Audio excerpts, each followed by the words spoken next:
polisiyong base pay increase na isinusulong ay alamin natin kung ano na mga update hinggil ho dyan.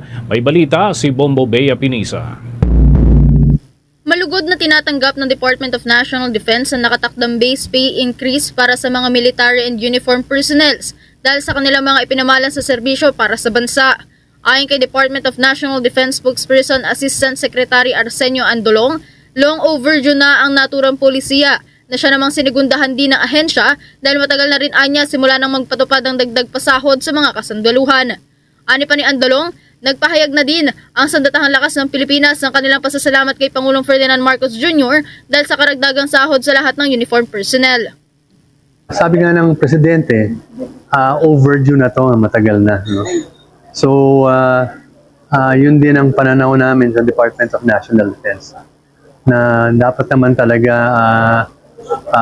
bigyan na ng pay increase ang ating mga sundaluhan, lalo na ika nga sa kanilang ginagawang trabaho ngayon mas mahirap kasi yung mga previous years.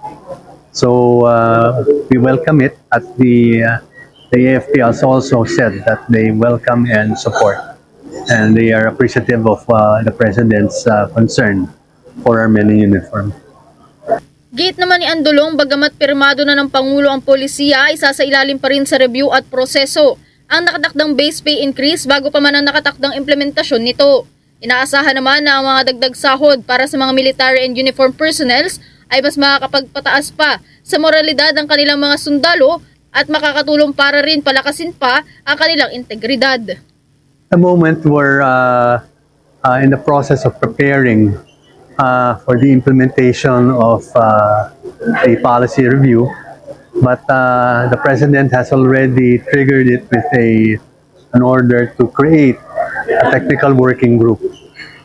So as to the details, I don't have anything at the moment, but of course we will support this particular policy review. Samantala, binigyang diin naman ni Andolong na ang polisiyang ito ay hindi anya isang suhol sa mga uniform personnel at nagpapakita lamang anya ng malasakit ng pamahalaan sa kanilang trabaho na proteksyonan at pagsilbihan ng bansa at maging ang soberanya nito. Ito rin anya ay hindi kailanman mababahiran ng kahit anumang pamumulitika, bagkus ay para tiyaking habang pinangangalagaan ng mga sundalo ang pambansang seguridad ay naitataguyod din ang kanilang mga kapakanan. Mula dito sa Camp Aguinaldo sa Quezon City para sa Bombo Network News, ito si Bombo Bea Peniza and this is Bombo Radio Philippines, the #1 and most trusted source of news and information.